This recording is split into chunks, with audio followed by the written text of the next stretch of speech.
विस्तार कर ही दिया गया। 7 मंत्री ने शपथ ग्रहण किया और 7 मंत्री बीजेपी कोटे से बनाए गए। जदयू को ठेंगा दिखा दिया गया। नीतीश कुमार भी वहां मौजूद थे। लगातार तस्वीरें सामने आई, आपने देखा भी हमारे स्क्रीन पर। लेकिन अब सवाल ये है कि एक तो जदयू को दरकिनार क्यों किया गया और उसके साथ साथ नीतीश कुमार जिस आधी आबादी के वोट बैंक पर निर्भर हैं, उस आधी आबादी को साइड क्यों कर दिया गया। इसके साथ ही यादव को भी दरकिनार किया गया है। बीजेपी की मंशा क्या है, लेकिन आपको बता दें कि बीजेपी को कहा जाता है कि सवर्ण पर काफी ज्यादा ध्यान देती है, लेकिन आज जो तस्वीर आई वो बिल्कुल अलग थी। इसी मुद्दे पर हम बात करेंगे। बात करने के लिए स्टूडियो में हमारे साथ मौजूद है हमारे सीनियर जर्नलिस्ट सरोज सर। बहुत बहुत स्वागत है सर आपका। जी बहुत धन्यवाद। जो भी दर्शक देख रहे हैं आपका भी स्वागत है हमारे स्पेशल कार्यक्रम सियासी चर्चा में, और मैं आपके साथ वंदना। सर, सबसे पहला सवाल यही होगा कि जदयू को तो दरकिनार किया ही गया, नीतीश कुमार क्यों माने, कैसे भाजपा ने उन्हें मनाया, ये बात हम बाद में करेंगे। लेकिन पहले सवाल ये है कि यादव और महिला को क्यों वहां पर सीट नहीं दी गई। देखिए, यादवों को लेकर एक लाइन लगता है बिहार भाजपा ने खींच लिया है जी। बहुत प्रयोग हुआ, नित्यानंद राय के रूप में प्रयोग हुआ, रामकृपाल यादव के रूप में प्रयोग हुआ, बहुत सारे प्रयोग यादवों को लेकर बीजेपी ने किया, लेकिन नतीजा कुछ भाजपा को मिला नहीं। तो 25 के चुनाव के ठीक पहले भाजपा ने एक लाइन खींच ली है कि यादवों के लिए हम कुछ भी कर देंगे, हमको वोट नहीं मिलेगा, तो यादवों से थोड़ा दूर ही रहा जाए, उसके बदले दूसरे बिरादरी को तवज्जो दे, पिछड़े को दें, अति पिछड़े को दें, दलित महादलित को दें, सवर्ण को दें, तो उसका चुनावी फायदा उसको मिल सकता है।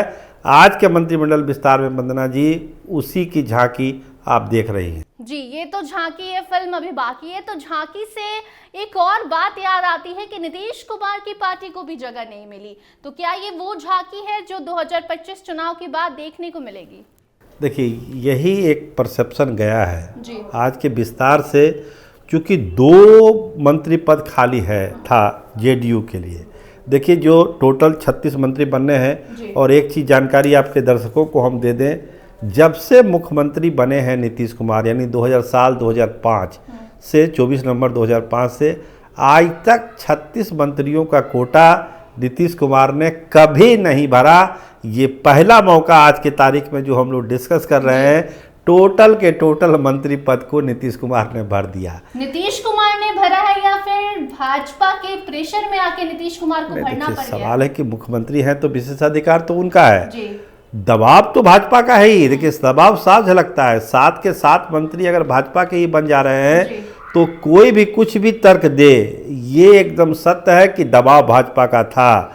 कोई कहे कि विधायक कम थे या नीतीश कुमार ने खुद अलाउ कर दिया, ऐसा कुछ नहीं है। भाजपा का एक दबाव था जो नीतीश कुमार को उस दबाव के आगे झुकना पड़ा, और भाजपा ने अपने सारे पत्ते जो है लाल कर लिए। सर, क्या वो दबाव आपको नीतीश कुमार के हाव भाव चेहरे पर नजर आए? क्योंकि जब वो शपथ ग्रहण लिया जा रहा था राजभवन में, वहां पर आप मौजूद थे। उसके बाद भी जब बाहर निकलते हैं नीतीश कुमार, तो आप भी वहां पर थे। कैसा था हाव भाव नीतीश कुमार का, रिएक्शन क्या था? देखिए, जो नीतीश कुमार थे, पहले वाले नीतीश कुमार और आज के नीतीश कुमार में तो आसमान ज़मीन का अंतर है। और जब भी पहले भी का शपथ ग्रहण समारोह होता था तो खुल के पत्रकारों से बात करते थे, मिलते थे, हंसी सी टोली होती थी, तमाम तरह की बातें होती थी ऑफ द रिकॉर्ड। लेकिन आज क्या निकले हैं, सुरक्षा घेरे में हैं, मीडिया को बात करने नहीं दिया जा रहा है। गए पैदल ही चले गए, गाड़ी पर भी नहीं बैठे, जाके महामहिम के बगल में जाके बैठ गए। वहाँ फिर ज़्यादातर मीडिया को जाने की इजाज़त भी नहीं दी गई कि कोई सवाल ना पूछ दे ना कुछ कर दे। तो मतलब कि एक बंदिश नीतीश कुमार के चारों तरफ दिखती है, पहले वाले नीतीश कुमार नहीं दिखते। मतलब तेजस्वी जो कहते हैं कि नीतीश कुमार को बोलने नहीं दिया जाता है, बंदिश बनाकर रख लिया गया है भाजपा के द्वारा, क्या ये सच है? अब आप उसको बहुत हद तक तो सही कह ही सकते हैं कि जब आप मीडिया से बात नहीं कर रहे हैं, लोगों से बात नहीं कर रहे हैं, अपने मंत्रियों से बात नहीं कर रहे हैं, एक औपचारिकता निभाते हैं। चूँकि शपथ ग्रहण है तो मुख्यमंत्री को जाना है तो गए, फिर अल्पाहार करके वापस चले गए। कोई इंटरेक्शन नहीं आम लोगों के बीच में, जो लिमिटेड लोग हैं उन्हीं के साथ इंटरेक्शन है, वहाँ भी बहुत खुल के इंटरेक्शन नहीं।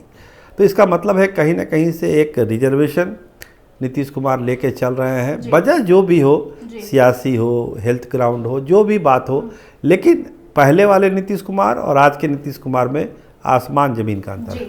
जातीय समीकरण की भी बात करेंगे, लेकिन अचानक से ये मंत्रिमंडल विस्तार, हम ये भी मानते हैं कि 1 साल से ये पेंडिंग काम था, इसको पूरा करना था, लेकिन अब चुनाव का वक्त आ गया था, इतने दिन जैसे काम चला आगे भी चल सकता था, लेकिन अचानक से मंत्रिमंडल विस्तार किया जाता है, जदयू को जगह नहीं दी जाती है, भाजपा के 7 मंत्री बना दिए जाते हैं। क्या इसके पीछे की वजह निशांत कुमार का वो बयान तो नहीं है जो एक दिन पहले आया था कि एनडीए हमारे पिता को सीएम फेस घोषित करे? देखिए, जब निशांत कुमार का बयान आया तो निश्चित तौर पर लोगों को लगा कि बीजेपी पर एक दबाव जनता दल यूनाइटेड बना रहा है। भले उनके बेटे ने कहा, लेकिन मैसेज यही गया कि पूरी पार्टी ने अब एक बात कही है भाजपा को वो बात माननी पड़ेगी। आप बहुत हद तक सही कह रहे हैं कि उस दबाव को रिलीज करने के लिए, उस प्रेशर, उस परसेप्शन को रिलीज करने के लिए भाजपा ने आज ये दाव किया कि नहीं, हमारे मंत्री बनेंगे तो बनेंगे, 7 मंत्री बनना है तो बनना है।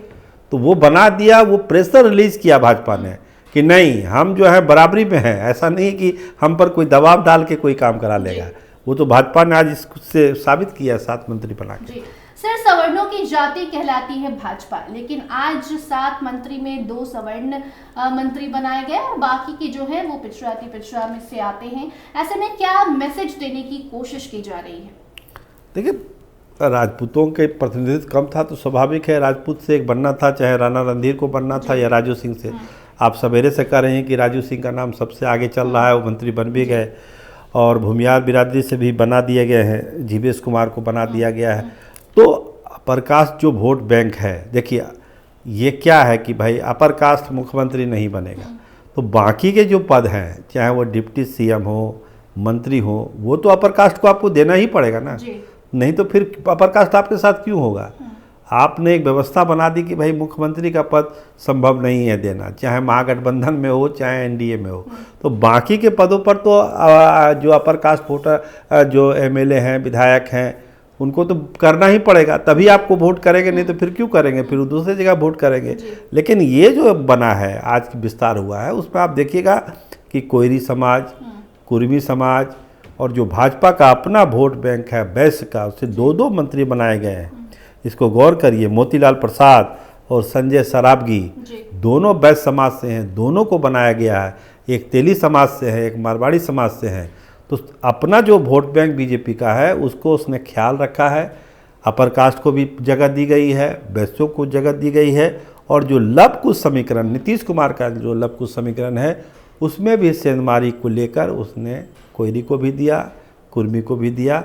मतलब कि अपने हिसाब से सारी गोटियां उन्होंने फिट कर दी भाजपा ने। सर, एक और सबसे महत्वपूर्ण सवाल ये जो आज बिहार के राजनीति में जितने लोग इंटरेस्ट रखते हैं उनके दिमाग में घूम रहा होगा कि नीतीश कुमार मान कैसे गए, क्योंकि नीतीश कुमार जल्दी मानते नहीं है, कोई शर्त रखी गई। ऐसा क्या भाजपा ने किया? नड्डा भी आए थे बिहार, उनसे नीतीश जी ने मुलाकात भी की थी, तो ऐसा क्या नीतीश कुमार के सामने शर्त रखा गया, क्या लॉलीपॉप दिया गया जिससे कि वो मान गए इतनी आसानी से? देखिए, अभी नीतीश कुमार का गोल 2025 का चुनाव है जी।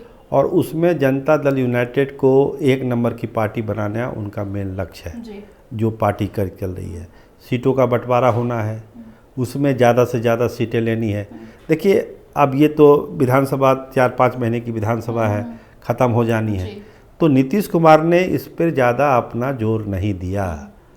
समझिए कि एक तरह से वाक ओवर कर दिया, चलिए जिसको बनाना है बना दीजिए, 4-5 महीने का हाँ। उसके बाद लेकिन अब असली जोड़ तोड़ होगी जब सीटों का बंटवारा होगा, कौन कौन से सीट लेंगे जनता दल, वहाँ पर आपको एक हार्ड बार्गेनर के तौर पर नीतीश कुमार आपको दिखाई पड़ेंगे। जितनी आसानी से 7 मंत्री भाजपा का बन गया, उस समय जब हम लोग चर्चा करेंगे तो आपको लगेगा कितनी हार्ड बार्गेनिंग नीतीश कुमार ने बीजेपी के साथ की है। जी, मतलब बड़ी प्लानिंग के साथ नीतीश कुमार चल रहे हैं। जी, एकदम 25 का लक्ष्य है, एकदम कोई रिस्क नहीं।